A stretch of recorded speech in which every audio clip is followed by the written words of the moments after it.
Mheshimiwa Dr. Jakaya Mrisho Kikwete anawasili Msalato.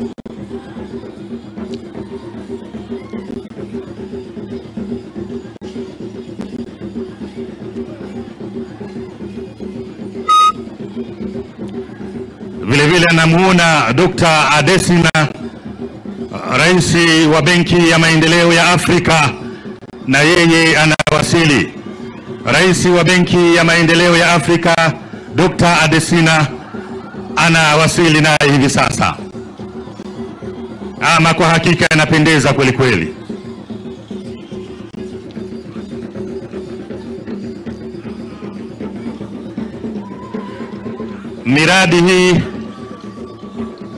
Miradi hii ya ujenzi wa barabara ya Pete kwa maana ya Ring Road, ujenzi wa uwanja wa ndege wa kimataifa Msalato ina uhusiano mkubwa na Benki ya Maendeleo ya Afrika ambao wametusaidia